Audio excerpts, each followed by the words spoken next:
ನಮಸ್ಕಾರ. GK. Manjunath, ವಿ.ಎಂ.ಟಿವಿ ಸಂಪಾದಕರು.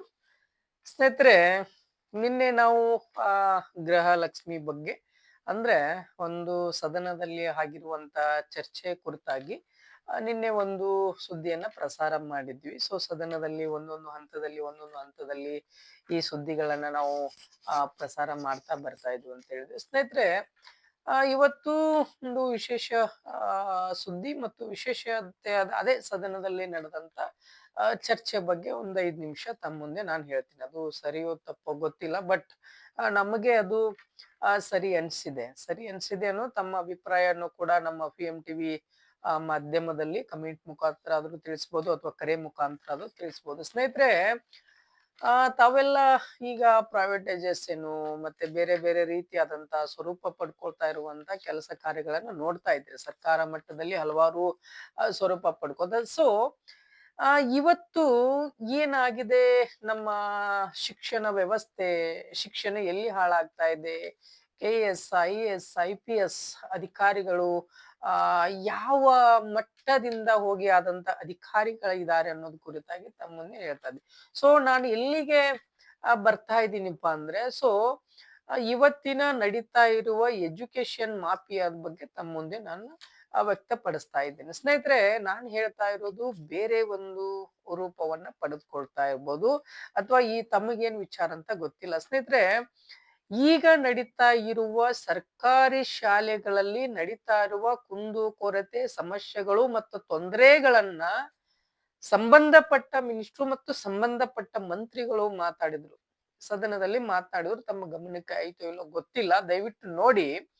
So ಅಲ್ಲಿ ಸರ್ಕಾರಿ ಶಾಲೆಗಳನ್ನ ಮುಚ್ಚುವಂತ ವ್ಯವಸ್ಥೆ ಆಗ್ತಾ ಇದೆ, ಬೀಗ ಜಡಿಯುವಂತ ವ್ಯವಸ್ಥೆ ಆಗ್ತಾ ಇದೆ. ಸರ್ಕಾರದಲ್ಲಿ ವಿದ್ಯಾಭ್ಯಾಸಕ್ಕೆ ಬೆಲೆ ಕೊಡ್ತಾ ಇಲ್ಲ ಅನ್ನೋದು ಹಲವು ಅನ್ನೋದಕ್ಕಿಂತ ಪ್ರತಿ ಊರು, ಪ್ರತಿ ಜಿಲ್ಲೆ, ರಾಜ್ಯದಲ್ಲಿ ಸುಮಾರು ಕಡೆ ಎಲ್ಲ ರಾಜ್ಯದ ಸರ್ಕಾರಿ ಶಾಲೆಗಳು ಮುಚ್ಚುವಂತ ವ್ಯವಸ್ಥೆ ಆಗ್ತಾ ಇದೆ. ಅಂದ್ರೆ ಸರ್ಕಾರಿ ಶಾಲೆಗಳ ಮುಚ್ಚುವಂತ ವ್ಯವಸ್ಥೆ ಇದೆ ರೀ ಸ್ವಾಮಿ. ಸರ್ಕಾರಿ ಶಾಲೆಗಳ ಮುಚ್ತಾ ಇದಾವೆ ಅನ್ನೋದು ಅಷ್ಟೆಲ್ಲಾ ಗಮನದಲ್ಲಿ ಇಟ್ಕೊಂಡು ಇದನ್ನ ಯಾಕೆ ನೀವು ಕಾರ್ಯರೂಪಕ್ಕೆ ತರಲಿಲ್ಲ ಅನ್ನೋದು ನಮ್ಮ ಮಾಧ್ಯಮದಿಂದ ಅಂತ ಜನರು ಕೇಳ್ತಾ ಇರೋದು. ಈ ಈ ಈ ಕ್ವಶನ್ಗೆ ದಯವಿಟ್ಟು ಅದಕ್ಕೆ ಉತ್ತರವನ್ನ ತಾವು ಸರ್ಕಾರದವರು ನೀಡಬೇಕು. ಸ್ನೇಹಿತರೆ, ಸರ್ಕಾರಿ ಶಾಲೆಯಲ್ಲಿ ಕಲಿತಾ ಇರೋರು ಯಾರು?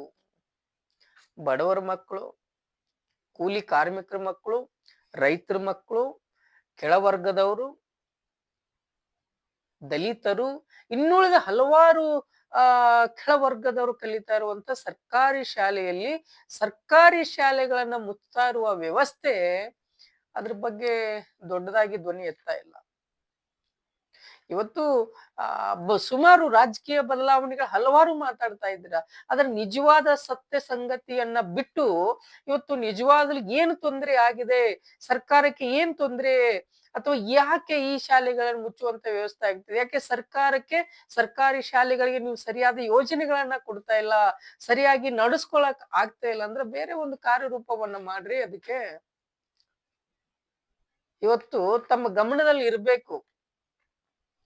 ಇವತ್ತು ಯಾರು ಕೂಡ ಬೆರಳೆಣಿಕೆಯಷ್ಟದ ಹಾಕಿರ್ಬೋದು, ಆದ್ರೆ ಎಲ್ಲರೂ ಕೂಡ ಕನ್ನಡ ಶಾಲೆಯಲ್ಲಿ ಕಲಿತು ಹೋದಂತ ವಿದ್ಯಾರ್ಥಿಗಳೇ ಇವತ್ತು ದೇಶದಲ್ಲಿ ಐ.ಎ.ಎಸ್, ಐ.ಪಿ.ಎಸ್, ಕೆ.ಎಸ್ ಆಗ್ತಾ ಇರೋದು.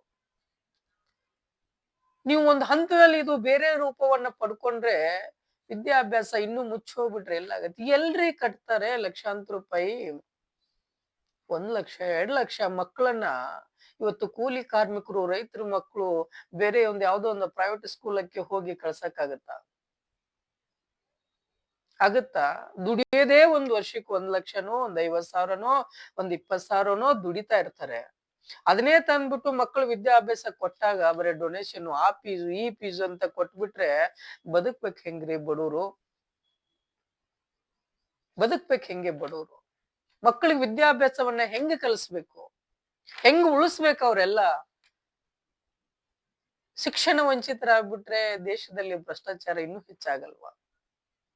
ಅವ್ರು ಮಾಡಿರುವ ಪ್ರತಿಭೆಗೆ, ಅವ್ರು ಕಲ್ತಿರುವ ಶಿಕ್ಷಣಕ್ಕೆ ಅವರು ಸರಿಯಾದ ಸೂಕ್ತವಾದ ಒಂದು ವೇದಿಕೆ ಅಥವಾ ಒಂದು ಅಧಿಕಾರ ಸಿಗ್ಲಿಲ್ಲ ಅಂದ್ರೆ ಯಾರಾದ್ರೂ ಕೆಟ್ಟ ದಾರಿ ಹಿಡಿಯೋದು ಸಹಜನೇ.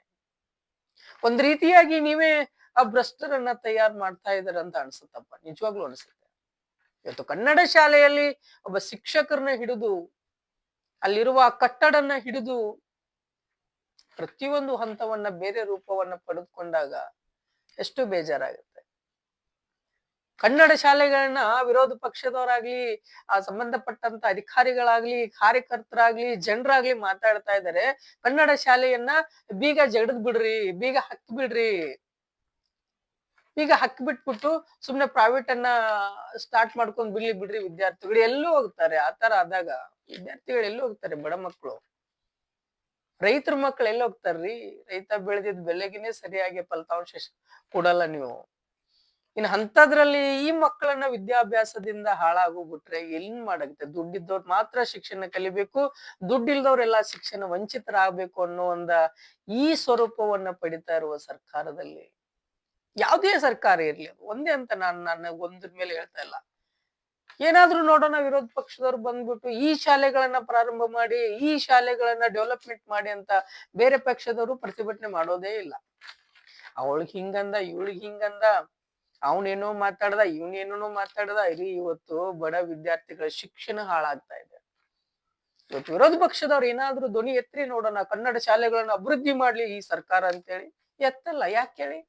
ಅಲ್ಲಿ ರಾಜಕೀಯ ಮಾಡಕ್ ಬರಲ್ವಲ್ಲ, ರಾಜಕೀಯ ಮಾಡಕ್ ಬರಲ್ಲ ನಿಮ್ಗಲ್ಲಿ. ವಿದ್ಯಾರ್ಥಿಗಳದ ಓಟ್ ಹಾಕಕ್ ಆಗಲ್ವಲ್ಲ, ಅವ್ರ ತಂದೆ ತಾಯಿಗಳಿಗೆ ಏನ್ ಬೇಕೋ ಅದಷ್ಟೇ ಅಲ್ಲಿ ರಾಜಕೀಯ ಮಾಡೋದು.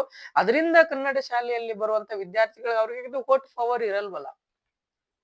ಸೊ ಎಷ್ಟು ನೋವಾಗುತ್ತೆ ಅಲ್ವಾ ಇದೆಲ್ಲ. ಅಭಿವೃದ್ಧಿ ಮಾಡ್ರಿ, ಮಾಡಿ. ನಾಳಿನ ದಿನ ದೇಶವನ್ನ ಉಳಿಸ್ತಾರೆ, ದೇಶವನ್ನ ಬೆಳೆಸ್ತಾರೆ, ದೇಶವನ್ನ ಕಟ್ಟುತ್ತಾರೆ, ಇನ್ನೊಂದು ಹಂತದಲ್ಲಿ ಒಯ್ತಾರೆ. ಅದಕ್ಕೆ ಉದಾಹರಣೆಗಳು ಎಷ್ಟು ಬೇಕು ನಿಮ್ಗೆ? ಸಾಲು ಸಾಲು ಸಾಲು ಉದಾಹರಣೆಗಳಿದಾವೆ.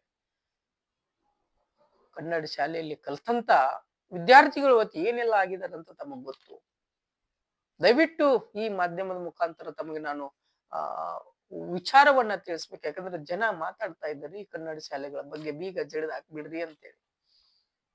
ದಯವಿಟ್ಟು ಈ ವಿಚಾರವನ್ನ ತಮಗೆ ನಾವು ಸ್ಪಷ್ಟವಾಗಿ ತಿಳಿಸಿದೀವಿ, ಸ್ಪಷ್ಟವಾಗಿ ನೋಡಿದ್ದೀವಿ ಅನ್ನೋದ್ ಕುರಿತಾಗಿ ತಮ್ಗೆ ಬೇರೆ ಬೇರೆ ಹಂತವನ್ನ ನೋಡೋಣ ಅನ್ನೋ ಒಂದು ವಿಚಾರವನ್ನ ತಿಳಿಸಿದ್ದೇವೆ.